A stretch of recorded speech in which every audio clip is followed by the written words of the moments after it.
بناء على هذه الحقائق يجب: 1. تقييم علم الاجتماع بأبعاده التاريخية والمكانية كدليل عمل للنشاطات الميدانية. 2.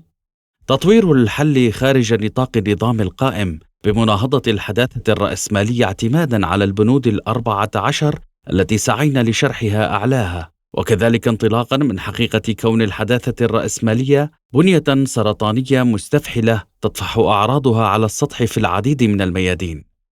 3. تجاوز كافة الثنائيات الفظة المرتكزة أيديولوجيا إلى التمييز بين الذاتية والموضوعية، وفي صدارتها المثالية المادية والديالكتيكيك الميتافيزيقية والليبرالية الاشتراكية والتأليهية الإلحادية، والعمل أساسا بعلم المعنى، فن التفسير الذي يتبنى كافة المنجزات العلمية. 4. عدم إنقاص أو إهمال أهمية ميتافيزيقية الإنسان المعتمدة على الفاضل، الجميل، الحر والصحيح، سواء في الأساليب النقدية أو في حملات الإنشاء الجديدة. 5. اعتماد اصطلاح السياسة الديمقراطية أساساً. 6.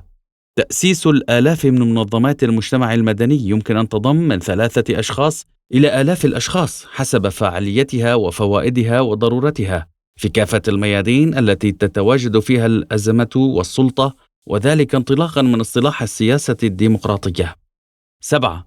تكوين أمة المجتمع الجديد المزمع بناؤه بحيث تكون أمة ديمقراطية، وبينما تكون الأمة الديمقراطية منفصلة عن الدولة القومية فمن الضروري عدم صرف النظر عن حقيقة إمكانية تجانبهما بل وحتى تداخلهما. 8. تطوير شكل الإدارة السياسية للأمة الديمقراطية تشبيها بالتصنيفات المألوفة على أساس الكونفدراليات الديمقراطية المحلية والمناطقية والإقليمية والعالمية، أي يمكن تنظيم مختلف الأمم كأمة ديمقراطية واحدة، كما يمكن تنظيم الذات على نحو دولة قومية وأمة ديمقراطية ضمن إطار الأمة ذاتها، في حين أن الكونفدراليات الديمقراطية الإقليمية وكونفدرالية الأمم الديمقراطية العالمية ضرورية للغاية، حيث يمكنها تأدية مهامها وإبداء تأثيراتها الحاسمة في حل المشاكل العالمية العالقة والمشاكل الوطنية والمحلية أيضا على نحو أجدى وأكفأ من هيئة الأمم المتحدة الحالية. 9. تطوير المجتمع الديمقراطي كمعارض نقيض للصناعة التقنية المتبقية من الحداثة، والتي تعد إحدى أمتن دعائمها. ترتكز الحداثة إلى 3 دعائم أساسية: أ. الإنتاجيات الرأسمالية، ب.